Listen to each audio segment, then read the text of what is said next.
Hello बच्चों, let's read the question. Two identical convex lenses A and B are of focal length 10 cm each separated by 30 cm in front of plane mirror as shown in figure. Where should a point object be placed in front of the lens A so that its image is produced on itself? Here we have a diagram with 4 options.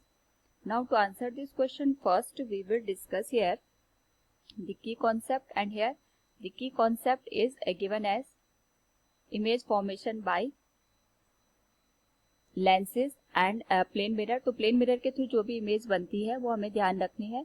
जितने distance पे object रखा होगा उतनी ही distance पे हमारे पास image भी बनेगी, और वर्चुअल और इरेक्ट इमेज हमारे पास मिरर के थ्रू बनती है. दूसरा, हम यहाँ पे कॉन्वेक्स लेंस या कॉन्केव लेंस की बात करते हैं तो उसके लिए इमेज की डिस्टेंस, ऑब्जेक्ट की डिस्टेंस और फोकल लेंथ के बीच रिलेशन स्टैब्लिश करने के लिए लेंस फॉर्मूला यूज करते हैं, that is 1/v minus 1/u equals 1/f के बराबर. क्वेश्चन में हमारे पास 2 लेंसेज दे रखे हैं और एक मिरर दे रखा है. इसमें हमें सबसे पहले ये अंडरस्टैंड करना है कि हमें जो फाइनल इमेज है वो इस तरीके से चाहिए कि हमारे पास जो इनिशियल ऑब्जेक्ट हमने रखा होगा उसी के पाथ में हमारे पास यहाँ पे जो लाइट रेज हैं वो एक दूसरे को ट्रेस करेंगे. यानी सपोज ये हमने यहाँ पे लेंस L1 रखा है, ये L2 रखा है, और इसके करस्पॉन्डिंग हमने यहाँ पे एक प्लेन मिरर को प्लेस कर रखा है. तो यहाँ पे अगर हम ऑब्जर्व करें दोनों लेंस के बीच की जो डिस्टेंस है वो 30 सेंटीमीटर के बराबर है. लेंस L1 से हम यहाँ पे जो ऑब्जेक्ट है अगर इसकी बात करें तो ये हमने x डिस्टेंस पे लेंस L1 से ऑब्जेक्ट को प्लेस कर रखा है. नाउ यहाँ पे अगर हम चाहते हैं कि जो हमारे पास इस ऑब्जेक्ट से लाइट रेज आए वो उसी पाथ को यहाँ पे रिफ्रैक्शन और रिफ्लेक्शन के बाद फॉलो करे, तो सबसे पहले यहाँ पे जो भी रिफ्रैक्शन होगा चाहे L1 में या L2 में वो इस तरीके से होना चाहिए कि जो भी लाइट रे यहाँ पे प्लेन मिरर में गिरे वो नॉर्मली गिरे. क्योंकि जब हम बात करते हैं प्लेन मिरर में लाइट रेज की नॉर्मली इंसिडेंट करने की, तो जब ये लाइट रे नॉर्मली इंसिडेंट करेगी प्लेन सरफेस के साथ या प्लेन मिरर के साथ, उस पर्टिकुलर केस में लाइट रे रिफ्लेक्शन के बाद उसी पाथ को यहाँ पे फॉलो करती है. तो हमें वही चाहिए. यानी हमारे पास अगर मैं डायरेक्ट यहाँ पे ये वाली कंडीशन को अज्यूम करेंगे कि so that its image is produce on itself, अगर हमें इमेज वहीं पे चाहिए उस पर्टिकुलर केस में जो लाइट रे है वो हमारे पास यहाँ पे प्लेन मिरर पे पैरेलली इस तरीके से या नॉर्मली यहाँ पे इंसिडेंट होनी चाहिए, ताकि वो प्लेन सरफेस के साथ तो जो हमने यहाँ पे प्लेन मिरर ले रखा है उसके साथ तो 90 डिग्री का एंगल बनाए लेकिन प्रिंसिपल एक्सिस के पैरेलल हो. नाउ अगर हम चाहते हैं कि यहाँ पे लाइट रे पैरेलल आए एक दूसरे के, तो जो L2 है L2 के फोकस पे यहाँ पे हमारे पास ऑब्जेक्ट रखा होना चाहिए, तभी जाके हमारे पास यहाँ से जो भी लाइट रेज आएंगी वो रिफ्रैक्शन के बाद यहाँ पे पैरेलल हो जाएंगे और जो हमने मिरर रखा हुआ है उस पर नॉर्मली इंसिडेंट होंगे. तो ये बात हमें ध्यान रखनी है.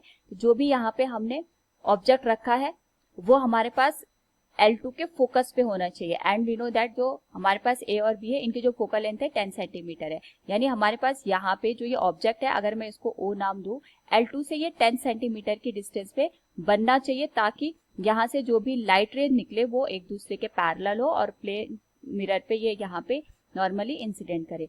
नाउ अगर हम चाहते हैं कि यहाँ पे L2 के फोकस पे हमारे पास जो यहाँ पे हमने ऑब्जेक्ट O रखा है वो बने, उसके लिए जो भी लाइट रे यहाँ पे हमने ऑब्जेक्ट से इंसिडेंट कराते हुए इस लेंस पे रिफ्रैक्शन के थ्रू ऑब्टेन करेंगे, तो जब यहाँ पे रिफ्रैक्शन होगा तो हमारे पास इस तरीके से जो लाइट रेज है वो O पे यहाँ पे मीट करेंगे. और यहाँ पे अगर मैं ये ऑब्जेक्ट को कंसिडर कर रही हूँ, सपोज हमने ऑब्जेक्ट को P मान लिया, तो इससे जो भी लाइट रेज आएंगी वो रिफ्रैक्शन के थ्रू यहाँ पे O पे मीट करेंगे.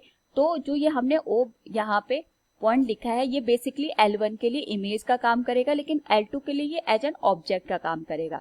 तो हमने यहाँ पे क्वेश्चन को जो फाइनल हमें इमेज चाहिए वहां से और जहां से हमारे पास ऑब्जेक्ट से लाइट रेज निकल रही हैं वहां तक रिवर्स डायरेक्शन में सॉल्व कर दिया. अब हम इसके लिए न्यूमेरिकल वैल्यू कैलकुलेट करेंगे. तो हमें इतना समझ में आ गया है कि जो L2 लेंस है L2 लेंस के लिए जो ऑब्जेक्ट रखा होगा वो 10 सेंटीमीटर की डिस्टेंस पे रखा होगा. नाउ इसके लिए जो हमारे पास यहाँ पे V बनेगा, यानी इससे जो लाइट रे जाएंगी वो इस तरीके से हमारे पास यहाँ पे पैरेलल हो जाएंगे, यानी जो हमारे पास इमेज बनेगी वो इन्फिनिटी पे बनेगी. तो हमें पता है कि हमारे पास जो V की वैल्यू है फॉर L2, जो हमारे पास फाइनल इमेज बनेगी वो तो इन्फिनिटी पे बनेगी. इसके लिए जो फोकल लेंथ है हमारे पास वो 10 सेंटीमीटर है. तो L2 के लिए जो U की वैल्यू आएगी अगर हम लेंस फॉर्मूले का यूज करेंगे that will be equal to minus 10 centimetre. इससे हम यहाँ पे 10 सेंटीमीटर की डिस्टेंस पे ऑब्जेक्ट को प्लेस करेंगे। नाउ अगर हम यहाँ पे देखें तो ये जो डिस्टेंस है वो 30 सेंटीमीटर है और ये जो डिस्टेंस है वो 10 सेंटीमीटर है। तो अगर हम बात करें distance of O from L1 से जो हमारे पास यहाँ पे डिस्टेंस निकल के आएगी, अगर हम इसकी बात करें तो ये ओवरऑल डिस्टेंस हमारे पास 30 है और ये L2 से ये वाली जो डिस्टेंस निकाली थी हमने वो 10 के बराबर आ गई।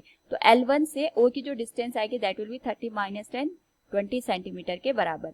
नाउ यहाँ से हमें एक और चीज समझ में आ गई कि L1 जो इमेज बनाएगा वो O पे ही बनाएगा, वही L2 के लिए ऑब्जेक्ट का काम करेगा। और L1 के लिए जो इमेज बनी है उसकी वैल्यू हम निकाल चुके हैं दैट इज 20 सेंटीमीटर।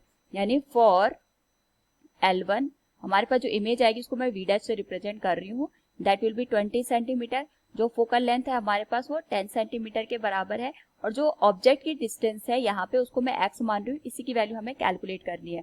तो अगेन हम यहाँ पे लेंस फॉर्मूला यूज करेंगे, that will B 1/v minus 1/u equals 1/f के बराबर।